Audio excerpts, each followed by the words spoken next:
செங்கல்பட்டு மாவட்டம் திருப்போரூர் கிழக்கு மாட வீதியைச் சேர்ந்தவர் அபிஷ்கா. மருத்துவரான இவருடைய கணவர் ராஜேஷ் தனியார் நிறுவனத்தில் வேலை செய்து வருகிறார். கடந்த 3ஆம் தேதி அன்று திருப்போரூர் அருகே ஆலத்தூர் கிராமத்தைச் சேர்ந்த மோகன்ராஜ் என்பவரை தாக்கி பணம் பறித்ததாக ராஜேஷ் மீது திருப்போரூர் காவல் நிலையத்தில் வழக்கு பதிவு செய்யப்பட்டது.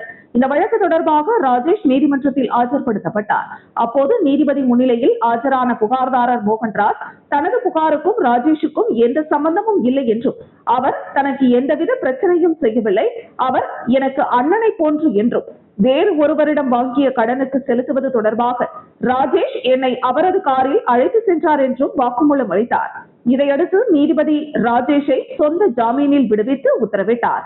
பின்பு இதுகுறித்து செங்கல்பட்டு மாவட்ட காவல் கண்காணிப்பாளர் அலுவலகத்தில் பாதிக்கப்பட்ட ராஜேஷின் மனைவி மற்றும் ராஜேஷ், மோகன்ராஜ் ஆகியோர் பொய்யாக வழக்கு பதிவு செய்த காவல் ஆய்வாளர் ராஜாங்கம் மீதும் காவலர்கள் மீதும் நடவடிக்கை எடுக்க கோரி புகார் அளித்தனர். செய்தியாளர்களை சந்தித்த ராஜேஷ் கூறுகையில், நான் 3ஆம் தேதி பால் வாங்குவதற்காக கடைக்கு சென்றேன். அப்போது திருப்போரூர் காவல் நிலையத்தை சேர்ந்த காவலர்கள் என்னை வழிமடக்கி காவல் நிலையம் அழைத்து சென்றனர். பின்பு காவல் நிலையம் சென்றவுடன் காவல் ஆய்வாளர் ராஜாங்கம் எனது செல்போனை வாங்கி கொண்டு அதன் பாஸ்வேர்டை கேட்டுக்கொண்டு என்னை உள்ளே அனுப்பிவிட்டார். பின்பு மோகன்ராஜ் காவல் நிலையம் வந்தபோதுதான் எனக்கு தெரிய வந்தது. என்னை காவல் நிலையம் அழைத்து வந்து விட்டார்கள் என எனது நண்பர்களிடமும் எனது மனைவியிடமும் தகவல் சொல்வதற்கு செல்போனை கேட்டபோதும் கூட காவல் நிலையத்தில் காவலர்கள் கொடுக்கவில்லை. பின்பு எனது நண்பர்கள் என்னை தேடிக்கொண்டு வந்தனர். அப்பொழுது எனது இருசக்கர வாகனம் காவல் நிலையத்தின் வெளியே இருந்ததை அறிந்து கொண்டு உள்ளே வந்தனர். அவர்கள் கேட்டபோதும் எனது வழக்கறிஞர்கள் கேட்டபோதும் காவல் ஆய்வாளர் முறையாக பதிலளிக்கவில்லை எனவும் தெரிவித்தார். மேலும் காவல் நிலையத்திற்கு வந்த மோகன்ராஜ் இது பொய் வழக்கு, நான் கொடுக்கவில்லை என காவலர்களிடம் தெரிவித்தார். ஆனால் அவர்கள் வெறும் 5 வெள்ளை பேப்பரில் கையெழுத்து வாங்கிவிட்டு நான் சொல்வதை மட்டும் கேள் என ஒருமையில் பேசிவிட்டு மோகன்ராஜாவையும் அவரது மனைவியையும் ராஜேஷ் கடத்திவிட்டார். மேலும் மோகன்ராஜின் மனைவியை ஆபாசமாக பேசி டார்ச்சர் கொடுத்தார் என கட்டாயப்படுத்தி சொல்ல வைத்து வீடியோ பதிவு செய்து வீடியோ ஒன்றை காவலர்கள் பதிவு செய்தனர். பின்பு என் மீது வழக்கு பதிவு செய்து நீதிமன்றத்தில் ஆஜர்படுத்தினர். பின்பு நான் அங்கு நடந்ததை நீதிபதியிடம் எடுத்து கூறினேன். அவர் சொந்த பிணையில் என்னை வெளியே விட்டார். அப்பொழுது நீதிமன்றத்தில் இருந்து வெளியே வரும் பொழுது காவல் நிலையத்தில் பணிபுரியும் சங்கர் மற்றும் மற்றொரு காவலர், நீ திருப்போரூர் பகுதியில் தானே இருப்பாய், உன் மீது கஞ்சா வழக்கு பதிவு செய்தேன் என ஒருமையில் மிரட்டிவிட்டு சென்றார். பின்பு எனது செல்போனை கேட்ட பொழுது உனது செல்போன் தர முடியாது என இதுவரை அலைக்கழித்து வருகின்றனர். எனவே பொய் வழக்கு போட்ட காவல் ஆய்வாளர் ராஜாங்கத்தின் மீதும் நீதிமன்ற வளாகத்திலேயே என்னை மிரட்டிய சங்கர் மீதும் உரிய நடவடிக்கை எடுக்க வேண்டும் என ராஜேஷ் கேட்டுக்கொண்டார்.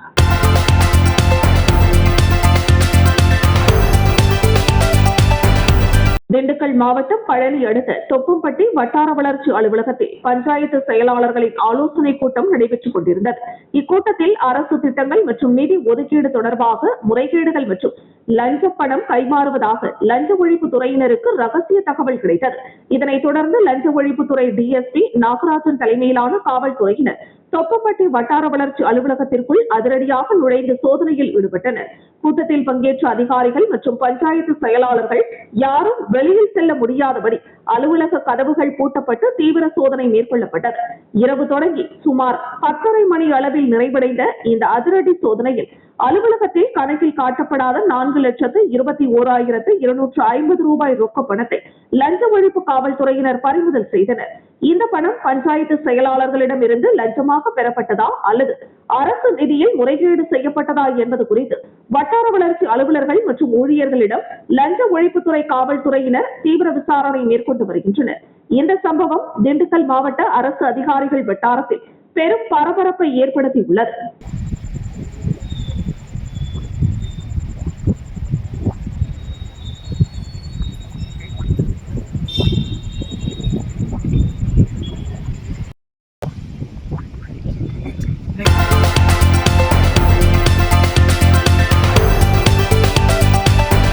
செங்கல்பட்டு மாவட்டம் அச்சரப்பாக்கம் அண்ணா நகர் பகுதியில் அமைந்துள்ள சமூக நீதி போராளி திவான் பகதூர் இரட்டைமலை சீனிவாசன் அவர்களின் 167வது பிறந்தநாள் விழாவை முன்னிட்டு அவர்களுடைய மணிமண்டபத்தில் புதிய புரட்சிக் கழகத்தின் மதுராந்தகம் சட்டமன்ற தொகுதி மாவட்ட செயலாளர் சேகர் தலைமையில் வீர வணக்க நிகழ்ச்சி நடைபெற்றது.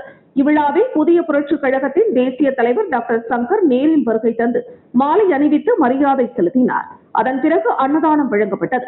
நிகழ்ச்சியில் மதுராந்தகம் சட்டமன்ற தொகுதியில் மாவட்ட அமைப்பாளர் மணிகண்டன், மாவட்ட இளைஞரணி செயலாளர் பழமத்தூர் அன்பழகன், மாவட்ட இளைஞரணி செயலாளர் இணை செயலாளர் மூர்த்தி, மாவட்ட மகளிரணி செயலாளர் கனிமொழி முன்னிலையில் மதுராந்தகம் வடக்கு ஒன்றிய மகளிரணி தலைவி கிருஷ்ணவேணி, மதுராந்தகம் வடக்கு ஒன்றிய செயலாளர் மணிகண்டன், மதுராந்தகம் வடக்கு ஒன்றிய அமைப்பாளர் நேதாஜி, மதுராந்தகம் வடக்கு ஒன்றிய இளைஞரணி செயலாளர் ராஜேஷ், மதுராந்தகம் வடக்கு ஒன்றிய கொள்கை பரப்பு செயலாளர் தீனா, மதுராந்தகம் வடக்கு ஒன்றிய ஊடக பிரிவு செயலாளர் ஹரிஷ், கருங்குழி பேரூராட்சி தலைவர் விஜய், கருங்குழி பேரூராட்சி செயலாளர் தரணி, கருங்குழி பேரூராட்சி பொருளாளர் மனோகரன் மற்றும் சிறப்பு அழைப்பாளராக வந்திருக்கின்ற செங்கல்பட்டு சட்டமன்ற தொகுதி மாவட்ட செயலாளர், மாவட்ட பொருளாளர், செய்யூர் சட்டமன்ற தொகுதியில் மாவட்ட தலைவர், மாவட்ட செயலாளர், மாவட்ட பொருளாளர், திருப்போரூர் சட்டமன்ற தொகுதியில் மாவட்ட தலைவர், மாவட்ட செயலாளர் மற்றும் அனைத்து ஒன்றிய பொறுப்பாளர்கள் கலந்து கொண்டனர்.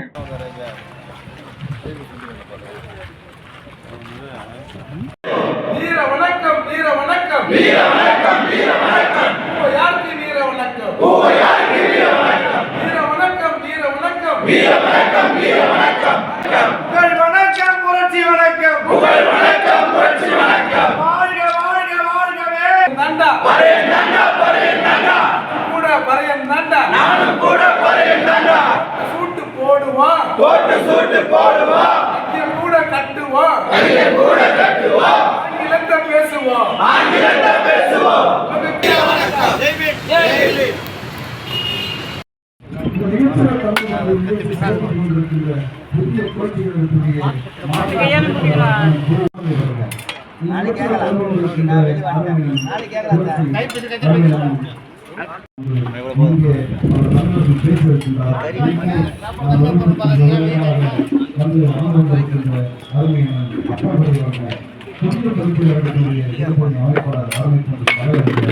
ஒரே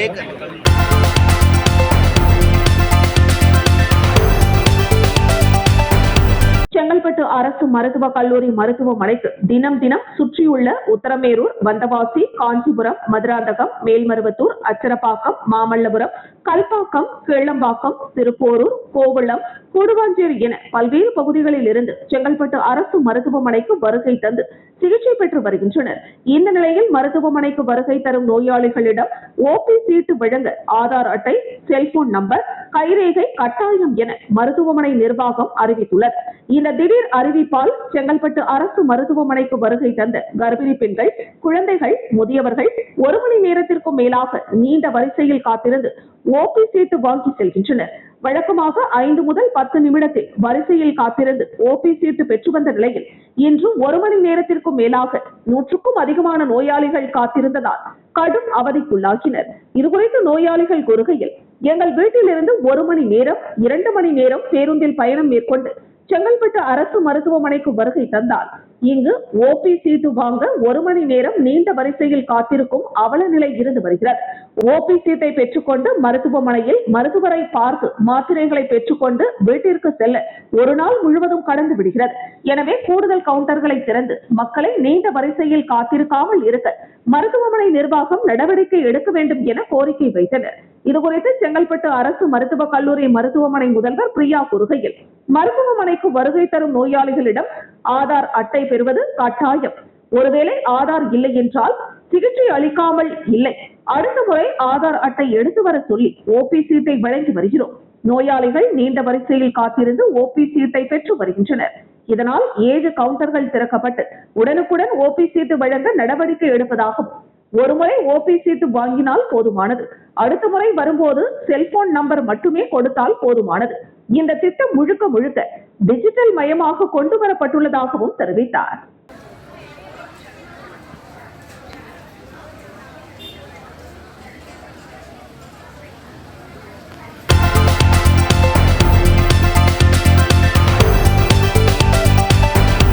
காஞ்சிபுரம் ராமநாதபுரம் மாவட்டம் வாலாஜாபாத் வட்டம் புளியம்பாக்கம் கிராமத்தில் 100க்கும் மேற்பட்ட ஆதி திராவிடர்கள் மற்றும் பழங்குடியினர்கள் வசித்து வருகின்றனர்.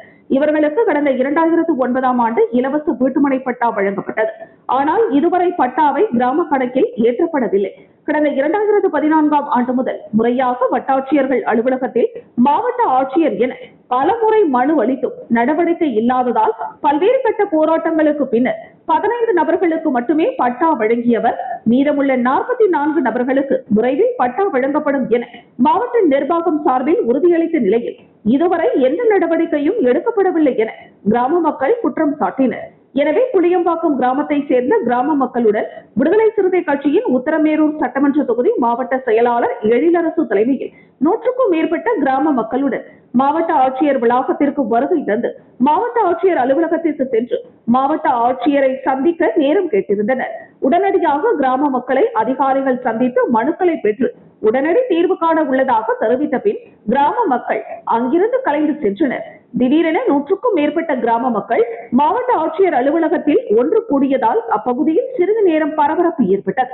இந்த நிகழ்வில் விசிக மாவட்ட ஒருங்கிணைப்பு அகர முரளி, வாலாஜாபாத் கிழக்கு ஒன்றிய செயலாளர் ஆதவன், ஊத்துக்காடு ஜார்ஜ் உழவன், திருமாதாசன், வாரணவாசி மதன், திருவங்கரணை பாபு, புளியம்பாக்கம் ஏழுமலை, சரண்ராஜ், வாலாஜாபாத் நகர செயலாளர் கார்த்தி உள்ளிட்டோர் கலந்து கொண்டனர். வாலாஜாபாத் தாலுகா புளியம்பாக்கம் கிராமத்தில் கிட்டத்தட்ட 59 குடும்பங்கள் பட்டா இல்லாமல் தொடர்ந்து மனு கொடுத்து வந்த நிலையில் 2009ஆம் ஆண்டு ஒரு ஜிஓ போட்டு 59 பேருக்கு பட்டா கொடுத்தாங்க. அதில் 15 பேர் பட்டா தான் எலிஜிபிளாக இருந்தது. அரசு கணக்கில் ஏறி எலிஜிபிளாக இருக்குது. மீதி 44 பேருக்கு வந்து அரசு கணக்கில் ஏறல. அது சம்மந்தமாக தொடர்ந்து சப்கலெக்டர், கலெக்டர் போன்ற அதிகாரிகளை சந்தித்து இந்த மக்கள் வாரந்தோறும் மனு வழங்கி வருகிறார்கள். ஆட்சியாளர்கள் தொடர்ந்து மாறிக்கொண்டே இருப்பதனால் இது கணக்கிலே நாங்கள் தேடி உடனடியாக வழங்குகிறோம் என்று எங்களை தொடர்ந்து அலைகழித்து கொண்டிருக்கிறார்கள்.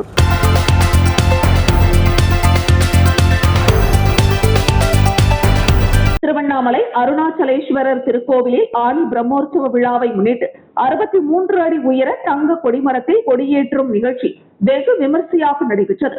வேத மந்திரங்கள் முழங்க நடைபெற்ற இந்த நிகழ்வில் ஏராளமான பக்தர்கள் பங்கேற்று சுவாமி தரிசனம் செய்தனர். 10 நாட்கள் நடைபெறும் ஆணி பிரம்மோற்சவத்தில் தினமும் சிறப்பு அலங்காரத்தில் சுவாமி, அம்பாள் மற்றும் விநாயகர் மாட வீதிகளில் புறப்பாடு நடைபெற உள்ளது. இந்த விழா திருவண்ணாமலையில் ஆன்மீக எழுச்சியை ஏற்படுத்தியுள்ளது.